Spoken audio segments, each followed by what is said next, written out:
ਮੇਰੇ ਘਰ ਹੁਣ ਹਰ ਵਕਤ ਚਸਕੇ ਚੱਲਦੇ ਰਹਿੰਦੇ ਨੇ ਅਲਹਮਦੁਲਿਲਾ। ਤੇ ਮੇਰੇ ਬੱਚੇ ਨਾ ਹਰ ਵਕਤ ਕੁਛ ਨਾ ਕੁਛ ਮੈਂ ਅੱਛਾ ਬਣਾ ਕੇ ਦਿੰਦੀ ਰਹਿੰਦੀ ਹਾਂ। ਬੁੱਢੀ ਮੇਰੀ ਸਹੇਲੀ ਮੈਨੂੰ ਕਹਿੰਦੀ, ਬਾਜੀ ਤੁਹਾਡੇ ਘਰ ਕੋਈ ਨਾ ਕੋਈ ਚਸਕੇ ਚੱਲਦੇ ਰਹਿੰਦੇ, ਕੋਈ ਨਾ ਕੋਈ ਚੀਜ਼ ਹੀ ਬਣੀ ਰਹਿੰਦੀ ਹੈ। ਤੇ ਮੈਂ ਬੜੀ ਪਰੇਸ਼ਾਨ ਆ। ਮੈਂ ਕਿਹਾ ਕਿਉਂ, ਕੀ ਹੋਇਆ? ਉਹਦੀ ਵਜ੍ਹਾ ਮੈਂ ਤੁਹਾਨੂੰ ਅੱਗੇ ਜਾ ਕੇ ਦੱਸਣੀ ਕਿ ਮੇਰੇ ਘਰ ਕਿਉਂ ਚਸਕੇ ਚੱਲਦੇ ਰਹਿੰਦੇ ਨੇ। ਕਹਿੰਦੀ ਮੈਂ ਬੜੀ ਪਰੇਸ਼ਾਨ ਆ, ਮੇਰੀ ਔਲਾਦ ਮੇਰੀ ਇੱਜ਼ਤ ਨਹੀਂ ਕਰਦੀ, ਮੇਰੇ ਨਾਲ ਬੱਚੇ ਬੜੇ ਬਦਤਮੀਜ਼ੀ ਕਰਦੇ ਨੇ। ਮੈਂ ਕਿਹਾ ਕਿਉਂ?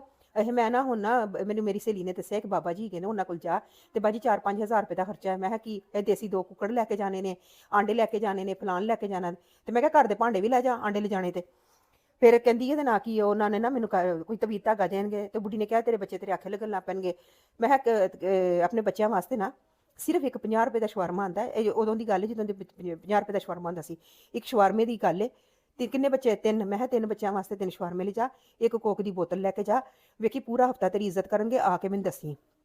ਕਹਿੰਦੀ ਅੱਛਾ ਮੇਰੇ ਬੱਚੇ ਮੇਰੀ ਇੱਜ਼ਤ ਕਿਉਂ ਕਰਦੇ, ਮੇਰੇ ਘਰ ਕਿਉਂ ਹਰ ਵਕਤ ਚਸਕੇ ਚੱਲਦੇ ਨੇ? ਕਿਉਂਕਿ ਮੈਂ ਬਾਬਿਆਂ ਕੋ ਨਹੀਂ ਚਾਹੁੰਦੀ। ਮੈਂ ਨਾ ਆਪਣੀ ਹਲਾਲ ਦੀ ਕਮਾਈ ਹਰਾਮ ਦੇ ਰਾਹ ਰੋੜਨੀ ਆ, ਤੇ ਨਾ ਹੀ ਆਪਣੀ ਜਿਹੜੀਆਂ ਬੀਬੀਆਂ ਆਪਣੇ ਖਾਨਦਾਨ ਦੀ ਕਮਾਈ ਨੂੰ ਹਰਾਮ ਦੇ ਰਾਹ ਰੋੜਦੀਆਂ ਨੇ ਤੇ ਬਾਬਿਆਂ ਕੋ ਜਾਂਦੀਆਂ ਨੇ ਤੇ ਸ਼ਿਰਕ ਕਰਦੀਆਂ ਤੇ ਬਿਲਕੁਲ ਗੁਨਾਹਗਾਰ ਹੋ ਜਾਂਦੀਆਂ ਨੇ।